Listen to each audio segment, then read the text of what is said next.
வணக்கம். தேவேந்திர குல சொந்தங்களுக்கு அனைவருக்கும் வணக்கம். இந்த கோயிலோட வரலாறு சொல்லுதேன். இந்த கோயில் உருவான விதத்தை உங்களுக்கு நான் எடுத்து சொல்லுதேன். இந்த கோயிலோட பேர் இங்கே இப்போ நாங்கள் வச்சுருக்கிறது மாரி நேரியான்னு சொல்லி நாங்கள் வணங்கிக்கிட்டு இருக்கோம். இது எங்கள் குலதெய்வ கோயில். இப்போ இதுக்கு ஒரு 110 வரி நாங்கள் இருக்கோம். இப்போ இந்த கோயிலுக்கு இதோட வரலாறு மத்தாளம்பாறை, நம்ம ஊர் பக்கத்தில் இருக்க மத்தாளம்பாறை பக்கத்தில் ஒரு குளம் இருக்குது, மாரிநேரி குளம்னு சொல்லி. அந்த குளத்தோடு சேர்ந்தது அந்த குளத்துலேருந்து தண்ணி பாய்த வயலை எல்லாம் ஒரு குளத்து பிறகு வயல் அப்படின்னு சொல்லுவாங்க. அதில் முன்னோர்கள் அந்த வயக்காட்டில் போய் விவசாயம் பார்த்தாங்க. விவசாயம் பார்க்கும்போது அந்த குளத்து கரையில் இருந்த சாமி மாடசாமி, அவரை கும்பிட்டு தான் அந்த விவசாயத்தை ஆரம்பிப்பாங்க. பல தலைமுறைகளாக அதுதான் பண்ணிக்கிட்டு இருக்காங்க. அப்போ பண்ணிக்கிட்டு இருக்கும்போது அங்கே மாரிநேரியான் குளத்தில் சாமியை கும்பிட்டுட்டு அந்த வயக்காட்டில் விவசாயம் பார்க்கும்போது கொஞ்சம் காலங்கள் போக போக இங்கேருந்து எங்களுக்கு அங்கே போய் கும்பிட முடியலை. அதனால் அங்கே இருக்க சாமியை புடிமண் எடுத்து இங்கே நாங்கள் எங்கள் ஆயிரப்பெரிய ஊர் பக்கத்தில் கொண்டு இந்த இடத்துல கொண்டு வச்சு இப்போ மாரிநேரியானாக நாங்கள் அந்த சாமியை வணங்கிக்கிட்டு இருக்கோம். இதுதான் எங்கள் கோயிலோட வரலாறு. ஐயா வணக்கம். வணக்கம் சார். அனைத்து தேவேந்திர குல வேளாளர் மக்களுக்கும் என்னுடைய முதற்கண் வணக்கத்தை தெரிவிச்சுக்கிறேன். நாங்கள் இப்போ அதாவது தேவேந்திர குலத்தினுடைய பண்பாடு கலாச்சாரம் பற்றிய அந்த ஒரு கட்டமைப்பிலிருந்து நாங்கள் உங்களை இந்த குலதெய்வ வழிபாடு மற்றும் ஆன்மீக வழிபாடு பற்றி உங்களை தெரிஞ்சுக்க வேண்டி வந்திருக்கிறோம். சொல்லுங்கள். இப்போ என்ன அப்படின்னா, இந்த கோயில் கட்டி எத்தனை வருஷம் ஆச்சு? இந்த கோயில் கட்டியா? ஆமாம். இது இப்போ இந்த கோயிலாக கட்டி 6 வருஷம் ஆகுது. அதுக்கு முன்னாடி மண் பூடமாக, சின்ன பூடமாக வச்சு நம்ம முன்னோர்கள் வணங்கியிருந்தாங்க. சரி. நாங்கள் இப்போ எங்கள் இதில் மக்கள்கிட்ட எல்லாம் பண்டு பிரித்து, எங்கள் குடும்பத்தில் எல்லோரும் பண்டு பிரித்து வரி போட்டு ஒரு ஆளுக்கு ஒரு 8000 ரூபா விதம் வரி போட்டு இந்த கோயிலை நாங்கள் எடுத்து இப்போ ஒரு 20 லட்ச ரூபா செலவில் இந்த கோயிலை நாங்கள் கட்டி கும்பாபிஷேகம் கொடுத்து இப்போ 6 வருஷம் ஆகுது. சரி. அதுக்கு முன்னாடி இந்த கோயில் எங்கே இருந்தது? இந்த கோயிலோட வரலாறுனா, இந்த கோயில் பக்கத்தில் மத்தாளம்பாறைங்க ஊர் இருக்குது. ஊருக்கு மேல் பக்கம் மாரிநேரின்னு ஒரு குளம் இருக்குது. குளத்தோட சேர்ந்தது ஒரு வயல் இருக்குது. அது எல்லாரும் என்ன சொல்லுவாங்கன்னா, ஒரு குளத்துலேருந்து தண்ணி பாய்த இடம் ஒரு குளத்து பிறவு அப்படின்னு சொல்லுவாங்க. எங்கள் முன்னோர்கள் அங்கே போய் விவசாயம் பார்த்துருக்காங்க. அதாவது நாங்கள் தேவேந்திர குல வேளாளர் சமுதாயத்தை சேர்ந்தவங்க, விவசாயத்தை பரம்பரை. நாங்கள் விவசாயம் பார்க்கக்கூடியவங்க. அப்போ முன்னோர்கள் விவசாயம் பார்த்துருக்காங்க. அப்போ அங்கே இருக்க மாரிநேரியான வணங்கியிருக்காங்க. இது ஒரு குடும்பத்தோடு சேர்ந்தது, ஒரே வாரிசு, ஆண் வாரிசு மட்டும்தான் குலதெய்வ வழிபாடுக்கு வரும். அப்போ இது எங்கள் அப்பாவுக்கு அப்பா அப்படி ஒரு ஆள் அங்கே போய் விவசாயம் பார்க்கும்போது அந்த சாமியை வணங்கியிருக்காங்க. அவங்க வழிபாடாக வந்தது தான் இந்த குலதெய்வ வழிபாடு. அவங்க வணங்கி அவங்க மகன் வழியாக வந்த குடும்பம் தான் இந்த குடும்பம். இப்போ நாங்கள் ஒரு 110 வரி இருக்கோம்னா இது ஃபுல்லாகவே எங்களுடைய அண்ணன் தம்பிகள் தான். யாருமே மச்சான் அந்த மாதிரி உறவுகள் வராது. எல்லாம் அண்ணன் தம்பிகள், பேர பிள்ளைகள், இப்படி தான் வழிபாடாக தலைமுறையாக வரக்கூடியது. அப்போது நாங்கள் அங்கே விவசாயம் பார்த்துக்கிட்டு இருந்தோம். கொஞ்சம் தூரம் கூடுதலாக இருக்கனால போக முடியலை. குடும்பங்கள் பெருசாக உடனே எங்களுக்கு எல்லோரும் அங்கங்கே விவசாயம் பார்க்க ஆரம்பிச்சிட்டாங்க. இங்கே நம்ம ஆயிரப்பெரிய ஊர்லேயே எங்களுக்கு இடங்கள் இருக்கிறதுனால இங்கே விவசாயம் பார்க்க நாங்கள் ஆரம்பித்ததுனால அங்கே போக முடியாத காரணத்தினால எங்கள் முன்னோர்கள் அங்கேருந்து மாரிநேரி குளத்து கரையில் இருக்க சாமியிலேருந்து புடிமண்ணை எடுத்து கொண்டு இந்த இடத்துல வச்சு மண் பூடமாக வச்சு வழிபட்டுக்கிட்டு இருந்தாங்க. இதுதான் இந்த கோயிலோட வரலாறு. இப்போ நாங்கள் அவங்க வழிபட்ட கோயிலை எடுத்து நாங்கள் கோயிலாக கட்டி இப்போ நாங்கள் கோயிலுக்கு கும்பாபிஷேகம் நடத்தி இப்போ 6 வருஷம் ஆகுது. இப்போ கரெக்டாக நாங்கள் வருஷம் கோயில் கூட கொடுக்கோம். திருவிழா எல்லாம் நடப்படுது. நாங்கள் எங்கள் குடும்பத்தோடு சேர்ந்து ஒரு 110 வரி இப்போ நாங்கள் இருக்கோம். அவ்வளோ பேரும் சேர்ந்து வரி போட்டு நாங்கள் இப்போ இது வரைக்கும் எங்கள் குலதெய்வத்தை கும்பிட்டுக்கிட்டு இருக்கோம், சிறப்பாக கும்பிட்டுக்கிட்டு இருக்கோம். இந்த ஆயிரப்பேரி ஊரில் தேவேந்திர குல சமுதாயம் மட்டும்தான் இருக்குதா, மற்ற சமூகமும் இருக்குதா? எல்லா சமூகமும் இருக்குது. எல்லா சமூகம் இருக்குது. எந்த சமூகம் அதிகமாக இருக்காங்க? தேவேந்திர குல வேளாளர்கள் தான் அதிகமாக இருக்காங்க. ஆமாம். தேவர் சமுதாயம் இருக்குது. சரி. செட்டியார் சமுதாயம் இருக்குது. கிறிஸ்தவர்கள் குறை இருக்காங்க. அது இங்கேருந்து பிரிஞ்சு போன மக்கள். சரி. அது கிறிஸ்தவர்கள், அவங்களுக்கு அடிப்படையாக கிறிஸ்தவர்கள் நமக்கு தெரியாது. ஆனால் அவங்க எல்லாருமே இங்கேருந்து பிரிஞ்சு போனவங்களாக தான் இருக்காங்க. எல்லாம் நம்ம சொந்தக்காரங்களாக இருக்கிறதுனால நான் இதை சொல்லுவேன். இந்த மாரன் ஏரியான்கிற மாடசுவாமி பேர் மாரன் ஏரியான்கிற பேர் எப்படி உங்களுக்கு தெரியுமா? அதாவது மடை பக்கத்தில் இருக்கிறதுனால நாங்கள் மடை துறக்க போகிறதுனால மடை பக்கத்தில் எல்லா குளத்தையும் நீங்கள் எடுத்து பார்த்தீங்கன்னா குளத்து பக்கத்தில் ஒரு சாமி இருக்கும். சரி. அப்போ வந்து அந்த முன்னோர்கள் வந்து இது எனக்கு தெரியாது, எங்கள் தாத்தா அப்பா சொன்னதை நான் சொல்லுதேன். சரி. இது சரியாக இருந்தாலும் தப்பாக இருந்தாலும் தவறாக இருந்தால் மன்னிச்சுக்காங்க. அது நாங்கள் மடை துறக்க போகும்போது சாமியை வணங்கி அந்த நேரத்தில் சாவல் அறுப்போம். சாவல் அறுத்து கும்பிடுற வழிபாடு வந்து உண்டு, காலகாலமாக எங்கிட்ட அது வந்து உண்டு. சாவல் அறுத்து சாமியை முறைப்படியாக மடை பக்கத்தில் இருக்க மாடசாமியை கும்பிட்டு நாங்கள் அதுக்கப்புறம் தான் வந்து எங்கள் விவசாயத்துக்கு மடையை துறக்கிறதுக்கு அந்த சாமிகிட்ட சொல்லி தான் நாங்கள் மடையை துறப்போம். எங்களுக்கு நாங்கள் மடையை துறக்கிறது வந்து கஷ்டமாக உள்ள வேலை. இப்போ நவீன காலங்கள் வந்துருச்சு, மிஷின் வச்சு துறக்காங்க, போட்டு சுற்றுனா வந்துடும், கரண்ட் மூலியமாக மடையை துறக்காங்க. அப்போ அப்படியெல்லாம் கிடையாது. மடையை தண்ணிக்குள்ளே முங்கி தான் அந்த இதை சாக்கு வச்சோ துணி வச்சோ அடைச்சிருப்பாங்க, அதை வந்து எடுக்கணும். அப்போ எடுக்கும்போது ஒரு சில நேரத்தில் அந்த கால் உள்ளே மாட்டிக்கிறோம் அப்படிம்பாங்க. உள்ள பூச்சிப்பட்டைகள் பாம்போ அந்த மாதிரி ஏதாவது இருக்கும், மற்ற ஏதாவது இருக்கும். அதனால எங்களை நீங்கள் காப்பாற்றி கொடுக்கணும்னு அந்த மாடசாமியை துணைக்கு நாங்கள் கூப்பிட்டு நல்லபடியாக அந்த மடையை துறப்போ எங்களுக்கு எந்த வித ஒரு அசம்பாவிதமும் நடக்காது. எங்கள் முன்னோர்கள் அப்படி தான் அந்த மாடசாமியை வணங்குனது. சரி சரி. அதாவது மாறன் அப்படிங்கிறது ஒரு பாண்டியவனுடைய பேர்னு உங்களுக்கு தெரியுமா? அது நான் படிச்சிருக்கும் போது எனக்கு தெரியும். தெரியாது. அதாவது மாறன் வந்து அந்த நீங்கள் சொல்றக்கூடிய மத்தாளம்பாறை அந்த குளத்து புறவு முழுக்க முழுக்க தேவேந்திர குல வேளாளர்களால் பராமரிக்கப்பட்டது. அந்த குளத்தை வந்து மாறன்கிற பாண்டிய மன்னன் தான் வெட்டி கொடுத்ததாகவும் அந்த பாண்டிய மன்னனுடைய பெயர்னால தான் அந்த புறவும் அந்த குளமும் அழைக்கப்பட்டதாகவும் அங்கே உள்ள மத்தாளம்பாறை பெரியவர்கள் சொல்றாங்க. சரிங்களா? அப்போ அந்த மாறன் வெட்டி கொடுத்த மாறன்கிற பாண்டியன் திரு வல்லப மாறன் அப்படிங்கிற ஒரு பாண்டிய மன்னன் தான் அந்த குளத்தை வெட்டி கொடுத்ததாகவும் அந்த பகுதி விளைநிலங்களை உற்பத்தி பண்ணதாகவும் அங்கே உள்ள மத்தாளம்பாறை ஊர் மக்கள் வந்து பேசிக்கிட்டாங்க. சரிங்களா? அங்கேருந்து நீங்கள் புடிமண் எடுத்து கொண்டு வந்து இங்கே, அதாவது அந்த அந்த குடும்ப வழி வம்சாவளியினர், அந்த மாறன் குடும்பத்தினுடைய பாண்டிய மன்னனுடைய வம்சாவளியினர் அங்கிருந்து வந்து திருநெல்வேலியிலிருந்து வந்து மத்தாளம்பாறையில் தங்கி திரும்ப 1000 பேரில் அதிகமாக அங்கே தங்கியிருக்கிறாங்க. கிட்டத்தட்ட 100க்கு மேற்பட்ட வரி இருக்குன்னு நீங்கள் சொல்றீங்க. அப்போ இவங்கெல்லாம் அந்த மாறன் பாண்டியனுடைய வம்சாவளியினர் அப்படிங்கிறது உங்களுக்கு தெரியுமா தெரியாதா? இல்லை, அது எனக்கு சரியாக தெரியாது. அதாவது மாறன் பாண்டியன், மாறன் வெட்டி கொடுத்த குளங்கிறதுனால அந்த ஏரியை மாறன் பாண்டியன் வெட்டி கொடுத்ததுனால அதுக்கு மாறன் ஏரி அப்படின்னு சொல்லிட்டு அந்த குளத்துக்கு பேர் மறுவச்சு அந்த குளத்து பக்கத்துல அந்த பாண்டிய மன்னனை வைத்து வழங்குறதுனால அது மாறன் ஏரியான் அப்படின்னு சொல்லிட்டு அந்த பேர் வந்தது. அந்த பேர் வந்தனாலதான் இந்த தெய்வத்துக்கு மாடதேவதைக்கு மாறன் ஏரியான் தான். அது பின்னால பேச்சு வழக்கில் மாறன் ஏரியான் அப்படிங்கிற அந்த உச்சரிப்பு வந்திருக்குது. அது எனக்கு தெரியும். ஆனா மாடசாமி தான் மாறன் ஏரியான் அப்படிங்கிறது வந்து எங்களுக்கு தெரியும். நாங்கள் எங்கள் கோயிலை கட்டும்போது பிரசன்னம் பார்க்க போனோம்.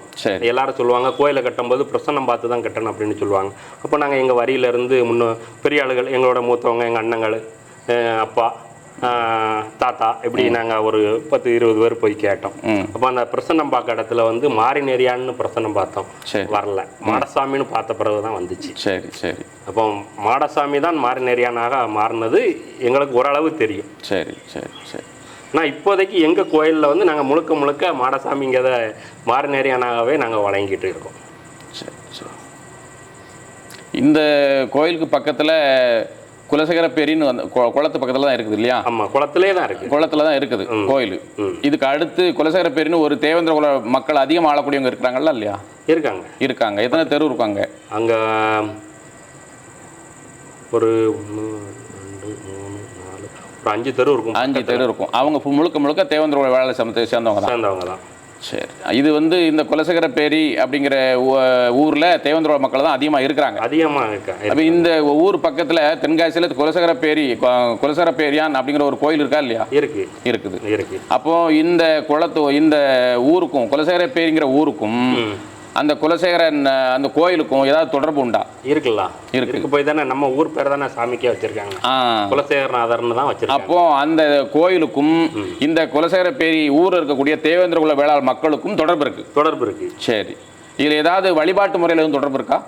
அது இப்போதைக்கு எனக்கு தெரியல. ஆனால் இப்போதைக்கு இங்கே இருக்க மக்கள் யாரும் போனதாகவும் தெரியல. சரி. அப்போ அந்த கோயிலுக்கும் இவங்க கூட தேவேந்திர குல வேளாளர் மக்களுக்கும் உரிமை இருக்கு.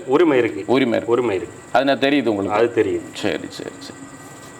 ஐயா, இங்கே இருக்கக்கூடிய தேவதை அத்தனை தேவதைகளும் நீங்கள் பார்த்தாலும் தேவேந்திர குல வேளாளர் மக்கள் அவ்வளோ மக்களும் பார்த்தாலும் வழிபடக்கூடிய மாட தேவதையாக இருந்தாலும் சரி, அம்மன் தேவதையாக இருந்தாலும் சரி, எல்லாமே பார்த்தீங்கன்னு சொன்னால் ஒரு வரலாற்றுக்கு தொடர்புடையதாகவே இருக்கிறது. அப்படி பார்த்தீங்கன்னு சொன்னால் இப்போ இந்த தெய்வம் மாறன் ஏரியான், மாறன் பாண்டியனோட தொடர்பு உள்ளதாக இருக்கிறது. இவருடைய பூர்வ குடின்னு பார்த்தீங்கன்னா திருநெல்வேலி வந்து தாமிரபரணி ஆற்றுக்கரை தான் சொல்கிறாங்க. என்ன சீவலப்பேரி மாறன் தாமிரபரணி ஆற்றுல அப்படி ஒரு மன்னன் அங்கே ஆண்டான் அப்படிங்கிறது வரலாறு. அந்த வரலாற்றுக்கு தொடர்புடைய, அந்த பாண்டிய மன்னனுக்கு தொடர்புடைய இந்த தேவேந்திர குல வேளாளர் மக்கள் தான் இந்த தெய்வத்தை வச்சு வழிபடுறாங்க. இந்த தெய்வத்தை வேற எந்த மக்களும் இவ்வளவு உரிமையோட தொடர்போட வழிபடுறது இல்லை. அதே மாதிரி பார்த்தீங்கன்னா இந்த ஆலயம் இருக்கிற இடத்த பார்த்தீங்கன்னு சொன்னால் குலசேகரப்பேரி அப்படிங்கிற ஒரு குளத்தினுடைய மேட்டில் தான் இருக்குது. இதுக்கு பக்கத்தில் குலசேகரப்பேரியினுடைய இந்த குளத்தினுடைய புறவு இருக்குது. இந்த புறவில் விவசாயம் செய்யக்கூடிய அத்தனை மக்களும் பார்த்தீங்கன்னா முழுக்க தேவேந்திர குல வேளாளருடைய மக்கள். இந்த குலசேகரப்பேரி புறவு இது பக்கத்தில் பார்த்தீங்கன்னா முழுக்க தேவேந்திரர்கள் மட்டுமே வாழக்கூடிய குலசேகரப்பேரி என்ற ஊர் இன்னைக்கு இருக்குது. கிட்டத்தட்ட அதில் 100-150 வரி கிட்ட இருக்கிறாங்க. அது மாதிரி பார்த்தீங்கன்னா இங்கேருந்து பார்த்தீங்கன்னா 2 கிலோமீட்டர் தள்ளி தென்காசியில் பெரிய கோயில் சிவன் கோயிலுக்கு சொந்தமான காசி விஸ்வநாதர் கோயிலுக்கு பக்கத்தில் இருக்கக்கூடிய இன்னொரு கோயில் இருக்குது. குலசேகரன் அப்படிங்கிற ஒரு கோயில் இருக்குது. திருக்கோயில் குலசேகரநாதர்ங்கிற திருக்கோயில் இருக்குது. அந்த கோயிலும் இந்த மக்களுக்கும் தொடர்பு இருக்குது. அது நம்ம வரலாற்று ஆய்வாளர்கள் கல்வெட்டு உள்பட இருக்குது அப்படின்னு சொன்னாங்க. அது மட்டுமல்ல, தென்காசி பாண்டிய மன்னர்கள் இங்கே இருக்கக்கூடிய அதாவது பார்த்தீங்கன்னா இந்த குலசேகரப்பேரி, இந்த வயல்புறவு, இந்த கோயிலுக்கு பக்கத்தில் உள்ள மேல் பக்கம் இருக்கக்கூடிய கண்டாமணிக்க வித்து பண்ணை, இது வந்து மேலகரம் பஞ்சாயத்துக்கு பேரூராட்சிக்கு பாத்தியப்பட்டது. இந்த வித்து பண்ணை இருக்கக்கூடிய நிலம் பார்த்தீங்கன்னா கிட்டத்தட்ட 45 ஏக்கரு. இந்த 45 ஏக்கரு அதில் வந்து பார்த்தீங்கன்னா ஒரு 20 ஏக்கரு வந்து குளமும், மீதி இருக்கக்கூடிய ஒரு 15 ஏக்கர் வந்து விவசாயம் பண்ணக்கூடிய நிலமாகவும் இருக்குது. இந்த நிலத்தில் தான் தென்காசி பாண்டியர்கள், கடைசி பாண்டியர்கள், பராக்கர பாண்டியன் இங்கே தான் வந்து நாற்று நடவு திருவிழா, அதாவது பொன்னேர் பூட்டும் திருவிழா என்பதை இங்கே தான் வச்சு நடத்தியிருக்கிறாங்க. இதற்கு உரிய ஆதாரம் தென்காசி பெரிய கோயில்லையும், தென்காசியில் இருக்கக்கூடிய குலசேகரநாதர் கோயில்லையும் தெளிவாக கல்வெட்டு இருக்குன்னு சொல்லிட்டு ஆய்வாளர்கள் சொல்கிறாங்க. அதனால் இந்த வித்து பண்ணையை தொடர்ந்து விவசாய பண்ணையாக வேளாண் மக்கள் வச்சு விவசாயம் பண்ண வச்சு இந்த நாற்று நடவு திருவிழாவை, பொன்னேர் பூட்டு திருவிழாவை இங்கே இருக்கக்கூடிய தென்காசி மக்கள் இதை தொடர்ந்து நடத்த வேண்டும் என்பது இங்கே இருக்கக்கூடிய மக்கள், தேவேந்திர குல மக்கள் விரும்புகிறார்கள் என்பதை இதன் மூலம் நான் தெரிவித்துக் கொள்கிறேன்.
தெய்வத்துக்கு வந்து நீங்கள் எந்த மாதிரி வகையான படையல் முறையை வச்சு இந்த சாமியை நீங்கள் கும்பிட ஆரம்பிக்கிறீங்க? ஐயா, நாங்கள் தேவேந்திர குல வேளாளருங்கனால நாங்கள் விவசாயத்தை சார்ந்தவங்க. சரி. எங்கள் விவசாய நிலத்தில் என்ன விளையுமோ அதை வச்சு தான் நாங்கள் வந்து படையல் போடுவோம். சோறு பொங்கி, புதரிசி வச்சு சோறு பொங்கி, வயலில் விளையக்கூடிய கத்தரிக்காய், முருங்கைக்காய் வைக்க சாம்பார் வச்சு சாமிக்கு படையல் போடுவோம். அதே மாதிரி வயல்களில் விளையுத கனி வகைகள், பழங்கள், பலாப்பழம், கொய்யாப்பழம், மாதுளம்பழம், இது மாதிரி பழங்களை வச்சு வாழைப்பழம், இந்த மாதிரி வச்சு தான் நாங்கள் வந்து படையல் போடுவோம். ஏன்னா நாங்கள் வந்து தேவேந்திரகுல வேளாளர் விவசாயத்தை சார்ந்தவங்க, அதனால எந்த மாமிச படப்புமோ வந்து போட மாட்டோம். அதுபோக எங்கள் கோயில் வந்து தாயும் மகனுமாக இருக்காங்க.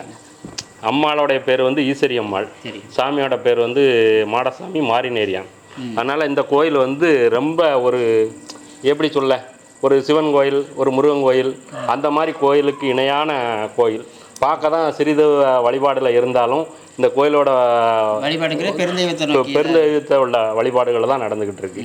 இதுதான் இந்த கோயிலோட படையல் வழிபாடு. ஓகே, இந்த கோயிலுக்கு வந்து நீங்கள் எப்போலாம் திருவிழா கொண்டாடுவீங்க? நாங்கள் பங்குனி மாதம் கடைசி வெள்ளிக்கு திருவிழா கொண்டாடுவோம். எங்களுக்கு இந்த குளத்துக்குள்ளே இருக்கிறதுனால இந்த மாதங்களில் குளத்தில் தண்ணி இல்லாமல் இருக்கும். எங்களுக்கு போக்குவரத்துக்கு இருக்கிறதுனால அந்த தண்ணி இல்லாத சமயத்தில் பங்குனி கடைசி வெள்ளிக்கு நாங்கள் வர்றதோறும் கும்பிடுவோம். அதுபோக மாதம் கடைசி வெள்ளிக்கு வழிபாடு பண்ணுவோம், கும்பிடுவோம்.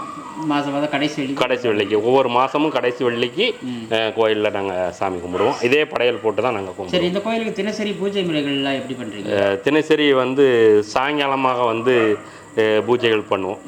பூஜைகள்னால் பெரிய லெவலில் பண்ண முடியாது. அவல் பொரி கடலையை வச்சு விளக்கு வச்சு விளக்கு பொருத்தி டெய்லி சாயங்காலம் வந்து விளக்கு பொருத்தி லைட்டெல்லாம் போட்டு விளக்கு பொருத்தி அவல் பொரி கடலை, பேரிச்சம்பழம், இது மாதிரி கிறிஸ்மஸ் பழம், இது மாதிரி உணர்ந்த பழங்களை, கெட்டு போகாத உணர்ந்த திராட்சை பழங்கள் வச்சு சாமிக்கு நெய்வேத்தியம் பண்ணி தீவாரணை காட்டி டெய்லி இந்த வழிபாடு நடந்துக்கிட்டு இருக்குயா. சரி ஐயா, வணக்கம். இந்த ஆயிரப்பேரி அப்படிங்கிற இந்த ஊருக்கு, இந்த ஊர் பேருக்கான காரணம் என்னவா இருக்கும்னு நீங்கள் நினைக்கிறீங்க? ஏன் இந்த ஊர் ஆயிரப்பேரி அப்படின்னு சொல்கிறாங்க? ஐயா, ஆயிரப்பேரிங்கிற ஊர் காரணம் வந்து கிட்டத்தட்ட ஒரு 500 ஆண்டுகளுக்கு முன்னாலே இந்த ஊரில் வந்து ஆயா பள்ளர்கள்ங்கிறது அதிகமாக அங்கே குடியிருந்துருக்கிறாங்க. இந்த மலைப்பகுதிகளில் நிறைய பார்த்திங்கன்னா குற்றாலம் கல்லூரியிலிருந்து ஆய்வு நடத்துகின்ற பொழுது இங்கே நிறைய மண் தாளிகள் எடுக்கப்பட்டிருக்கு. முதுமக்கள் தாளிகள் எடுக்கப்பட்டிருக்கு. அது இன்றைக்கி பார்த்திங்கன்னா அதை நீங்கள் ஆவணமாக வச்சுருக்கிறாங்க. இங்கே வந்து ஆயா பள்ளர்கள் அதிகமாக இருந்ததுனால அவங்க இங்கே தங்கி இருந்து இங்கே விவசாயம் பார்த்துருக்குறாங்க. அந்த விவசாயம் பார்த்த அந்த நிலப்பரப்புக்கு பேர் வந்து ஆயிரப்பேரி புறவுன்னு சொல்லி பேர் இருக்குது. ஆயிரப்பேரி குளம் அப்படிங்கிற ஒரு குளத்து புறவும் அங்கே இருக்குது. அந்த மக்கள் இங்கே குடியிருந்தனால தான் ஆயா மக்கள் குடியிருந்தனால தான் ஆயிரப்பேரிங்கிற பேர் இங்கே வந்து வலுவாக இருந்திருக்கு. பிற்காலத்தில் வந்து சில பேர் வந்து குறிப்பிட்ட நபர்கள் வந்து இந்த பேரை மாற்றுறதுக்கு சில வழிகள்லாம் பண்ணியிருக்காங்க. 1000 குதிரைகள் வந்ததாகவும் யானை விரட்டிட்டு வந்ததாகவும் சொல்லிட்டு 1000 குதிரைகள் வந்ததுனால 1000 புறவிகள்னு சொல்லிட்டு ஆயிரப்பேரிங்கிற பேரெல்லாம் வந்ததாக ஒரு பொய்யான ஒரு கட்டமைப்பை வந்து உருவாக்கியிருக்கிறாங்க. உண்மையிலே நடந்தது என்ன அப்படின்னா, தேவேந்திரகுல மக்களினுடைய ஒரு பிரிவாகிய ஆயாப்பள்ளர்கள் அதிகமாக இருந்து இங்கே வந்து வேளாண்மை செஞ்சதுனால தான் இந்த பகுதிக்கு வந்து ஆயர் மக்கள் ஆயிரப்பேரி அப்படிங்கிற பேரும் இங்கே வந்து நிலையாக இருந்ததுக்குன்னு சொல்லிட்டு ஆய்வில் இன்றைக்கி கண்டுபிடிச்சி சொல்லியிருக்கிறாங்க. இதுதான் உண்மையான காரணம். அற்புதம். இது வந்து சீனாவில் வந்து இன்றைக்கி அந்த பண்பாடு வந்து மிகப்பெரிய அளவில் இருக்குது அப்படின்னு சொல்லி கடல்சார் ஆராய்ச்சி ஒரிசா பால் சொல்லியிருக்கிறார். ஆமாம், அந்த ஆயப்பள்ளர் பண்பாடு வந்து இந்த தென்காசி மாவட்டத்தில் இந்த ஆயிரப்பேரியில் இருக்குது. அதனால இந்த ஆயப்பள்ளர்கள் வாழ்ந்த இடம் தான் ஆயிரப்பேரி அப்படிங்கிற ஒரு விஷயத்துக்காக இந்த ஊருக்கு வந்து ஆயிரப்பேரிங்கிற பேர் வந்திருக்கு. ஓகே, மகிழ்ச்சி.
இப்போது இந்த மாரநேரியான் இந்த கோயிலிருந்து நம்ம இந்த ஐயாவோட வழிபாட்டை பார்த்து இது வரைக்கும் நம்ம பார்த்துட்டு இருந்தோம். இப்போ அந்த தெய்வத்தோட கையில் இருக்க ஆயுதங்களை பற்றி கொஞ்சம் விரிவாக பார்க்கலாம். இவரோட கையில் நல்லா பாருங்கள், அவர் கையில் வச்சுருக்க ஒரு அருவா இருக்கும். இந்த அருவா வந்து மருதநில மக்களான தேவேந்திர குல வேளாளர்களோட பிறையை கணக்கு பண்ணி தான் அவங்க வந்து ஆயுதங்கள் செய்வாங்க. கதிர் அருவாளாக இருந்தால் 3ஆம் பிறையை கணக்கு பண்ணி அந்த அருவா அளவு இருக்கும்.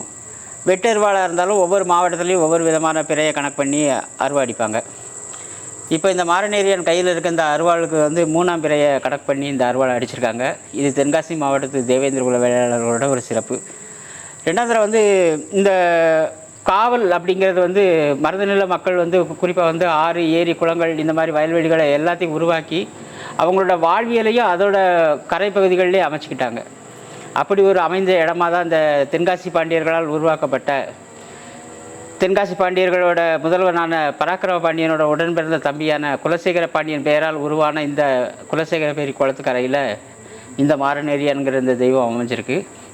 அவர் கையில் இருக்க அந்த கதாயுதம், இந்த கதாயுதத்தில் வந்து வீரன்னு சொன்னால் நம்ம ராவணன்னு சொல்லலாம்.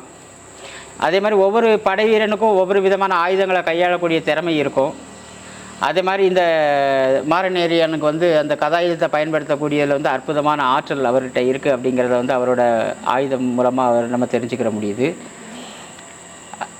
என்னதான் இந்த காவல் தெய்வங்களாக இவங்க இருந்தாலும் கூட இவங்க இன்னும் இந்த தெய்வத்துக்கு வந்து அசைவ படையல் கிடையாது, சைவ படையல் தான்.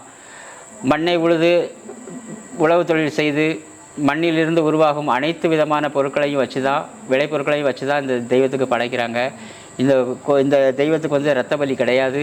முழுக்க முழுக்க ஒரு பெருந்தெய்வ வழிபாட்டுக்கு சொந்தமான ஒரு சைவ வழிபாட்டு முறையை தான் இந்த தெய்வம் முன்னெடுத்திருக்காங்க.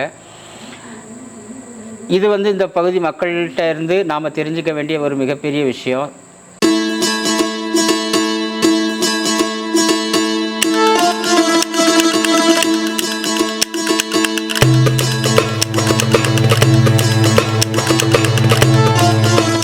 வணக்கம். நான் இப்போ வளையக்கம்பு பற்றி பெரியவங்க சொன்னதை வச்சு நான் சொல்கிறேன். இந்த வளையக்கம்பு பார்த்தீங்கன்னா நீங்கள் இதில் ஒரு வித்தியாசம் உண்டு. அதாவது முருகன் வச்சுருக்கக்கூடிய வேலுக்கும் இந்த வளையக்கம்புக்கும் என்ன வித்தியாசம் அப்படின்னா, முருகன் வச்சுருக்க வேலுக்கு வந்து முனை ஈட்டியாக மட்டும் இருக்கும். ஆனால் இந்த வளையக்கம்பில் அந்த முனை ஈட்டியாக இருக்கிறதோட அந்த மணி தொங்க விட்டப்பட்டிருக்கும்.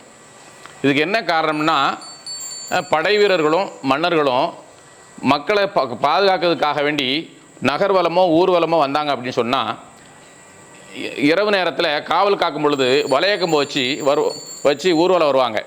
அப்படி ஊரை சுற்றி வருகின்ற பொழுது இந்த மணிச்சத்தம் கேட்குது அப்படின்னு சொன்னால் மக்கள் வந்து நிம்மதியாக தூங்குவாங்க. நம்மளை பாதுகாக்கிறதுக்கு படை வீரர்கள் வந்திருக்கிறாங்க, இல்லை மன்னர் வந்திருக்கிறாரு அப்படிங்கிற அடையாளத்துக்கு தான் இந்த மணி. இப்போ மணி இருந்தது அப்படின்னு சொன்னால் அதுக்கு பேர் வளையக்கம்பு, மணி இல்லைன்னா அதுக்கு பேர் வேல். இந்த ரெண்டுமே பார்த்தீங்கன்னா படைவழி காவக்காரங்கள்ட்டையும் இருக்கும், மன்னரும் வேலை வச்சுருப்பார். அதனால தான் இந்த வளையக்கம்பு இப்போ மக்களை பாதுகாக்கக்கூடிய இந்த மாடதேவதை கைகளில் இந்த வளையக்கம்பு இருக்குது. இதுதான் இந்த வளையக்கம்பினுடைய அடையாளம். இந்த வளையக்கம்போட இன்னொரு பெரிய சிறப்பு, இப்போ ஐயா சொன்ன மாதிரி அரசனோட காவல் பணி அப்படிங்கிற மாதிரி, ஒரு தாய் வந்து ஒரு குழந்தைக்கு தாலாட்டு பாடினா தான் குழந்தை தூங்கும். அதே மாதிரி ஒரு அரசனோட வருகை வந்து காவல் பணி வந்து சிறப்பாக இருந்தால் தான் மக்கள் மன நிம்மதியாக இருப்பாங்க. ஸோ அரசன் வந்து நகர்வலம் வரும்பொழுது இந்த மாதிரி மணிச்சத்தம் கேட்கும்போது வந்து இதுதான் மக்களுக்கான தாலாட்டாக அவங்க நினச்சி நிம்மதியாக தங்களோட வாழ்க்கையை அமைச்சிக்குவாங்க, நிம்மதியாக தூங்குறாங்க. அப்படிங்கும்போது நகர்வலம் வர்றதுக்காக அரசன் வரும்போது வந்து இந்த மணிச்சத்தமே மக்களுக்கான ஒரு தாலாட்டு. அரசனோட பாதுகாப்பில் நம்ம நிம்மதியாக இருக்கோம், நம்மளால் எந்த பிரச்சனையும் யாரும் நம்மளுக்கு பண்ண முடியாது, நமக்கு அரசன் இருக்கான் பாப்பா அப்படிங்கிற ஒரு நம்பிக்கை இந்த மணிச்சத்தம், இந்த வல்லையக்கம்பில் இருக்க அந்த மணிச்சத்தம் வந்து மக்களுக்கு கொடுத்துருக்கு. அப்படிப்பட்ட ஒரு வீர வல்லையத்தோட ஒரு வரலாறை பற்றியும் நம்ம இங்கே வந்து தெரிஞ்சுக்கிட்டோம். அதுக்காக கோயில் நிர்வாகத்துக்கு நாங்கள் வந்து நன்றி தெரிவிச்சுக்கிறோம்.